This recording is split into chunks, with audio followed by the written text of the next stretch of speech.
மணல் குவாரிகள் பிரச்சினையை சமாளிக்க அரசு துவங்கிய ஆன்லைன் முன்பதிவு திட்டமே மோசடிக்கு பிள்ளையார் சுழி போட்டுள்ளது. லாரி உரிமையாளர்கள் தங்கள் லாரி எண்ணை பதிவு செய்து மணல் எடுப்பதோடு மட்டுமல்லாமல் பைக், கார், வேன் உள்ளிட்ட வாகனங்களின் எண்களையும் ஆன்லைனில் பதிவு செய்து அந்த பதிவு எண்களை லாரிகளில் நம்பர் போர்டுகளாக மாட்டியும் லாரிகளில் ஸ்டிக்கர்களாக ஒட்டியும் மணல் அள்ளுகின்றனர். பின்னர் வெளிமாநிலங்களுக்கு கடத்தி கொள்ளை லாபம் ஈட்டுகின்றனர். சமீபத்தில் கூட போலி எண்களுடன் மணல் அள்ள வந்த லாரிகள் பிடிபட்டுள்ளன.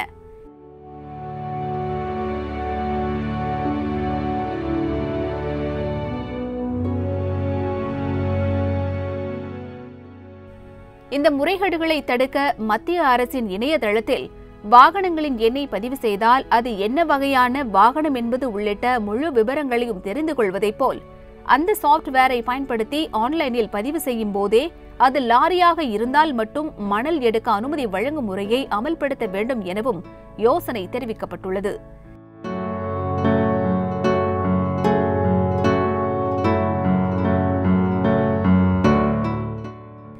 இது ஒருபுறம் இருக்க, ஆஃப்லைனில் அதாவது சட்டவிரோதமாக மணல் அள்ளுவதும் தொடர்ந்து வருகிறது.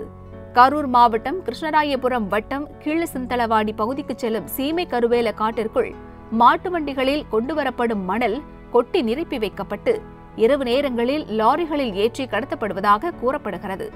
இதேபோல் மேட்டு திருக்காம்புலியூரில் பழைய மணல் குவாரியில் இரவு நேரங்களில் ராட்சத இயந்திரங்கள் மூலம் சட்டவிரோதமாக மணல் அள்ளப்படுவதாகவும் புகார் எழுந்துள்ளது.